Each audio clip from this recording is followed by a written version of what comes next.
ओडिया अस्मिता कहले बंधुगण आम सब राजनैतिक स्लोगान भितर सीमित रखिले हम ना। मौलिकता, प्राचीनता, स्वतंत्रता ये तीनटा जिनस मिसिले जाई ओडिया अस्मिता आगे को बढ़े।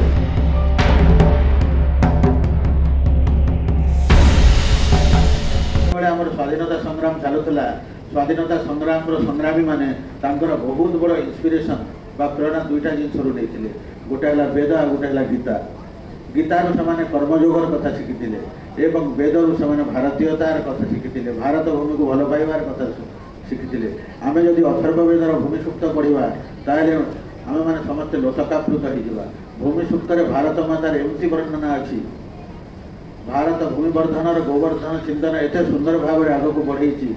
वयम त्वांग बलिभूत श्याम माता भूमि पुत्र अहम प्रतिज्ञा जनम विभत्री बहुधा विभाचसम नाना धर्माणम पृथ्वी वचोकशम केते सुंदर भाव में वर्णना कराई। विश्वंभरा वसुधानी प्रतिष्ठा हिरण्यवक्षो जगतो निवेशन। अथर्व वेदरे केते दिन केते पुराणा कहुई भारत मातार कथा कहुई।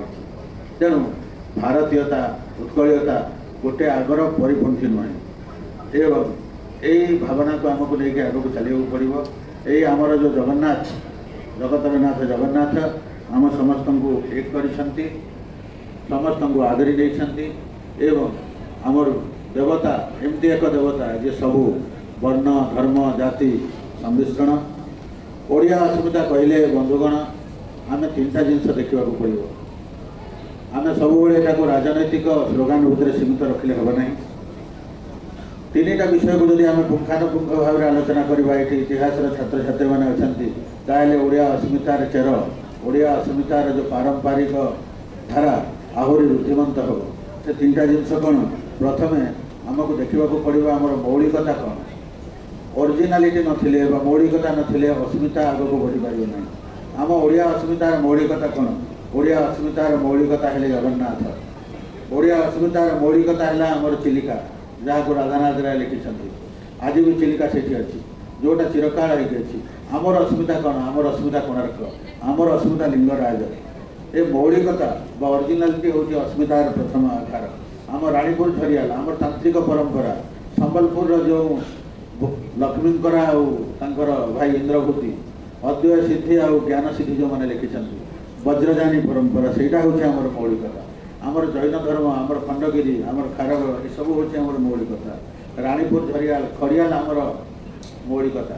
खड़ियाल मान अपना कथा कहीं कहली उत्कल साहित्य समाज गठन हबार 20 वर्ष पूर्व 1883 मसीह खड़ियाल साहित्य समिति अलरेडी गठन हो सारी से हूँ आमर मौलिकता। तेणु सारलदा जो नवकुंजर कहले से हूँ आमर मौलिकता। आउ द्वितीय क्राइटेरिया तार है प्राचीनता। केते पुराणा आम जो आज भाषा कहूँ ओडिया भाषा सुंदर भाषा से ओडिया भाषा आज नुह। भरत नाट्यशास्त्र में उद्रवी भाषार कथा कहते। उत्कल कलिंग बंग जो तीनोटी राज्यर कथा केते आगे कहुई। तोषाली कलिंग गंगोद केते विषय वर्णना कराई। प्राचीनता हूँ आम ओडिया अस्मितार आ गए बहुत बड़ आधार। एवं तृतीयत आमर बड़ आधार है आमर स्वतंत्रता। मौलिकता, प्राचीनता, स्वतंत्रता ये तीनटा जिनस मिसिले जाई ओडिया अस्मिता आग को बढ़े। आम स्वतंत्रता कौन। आमको वर्तमान खोजा पड़ो।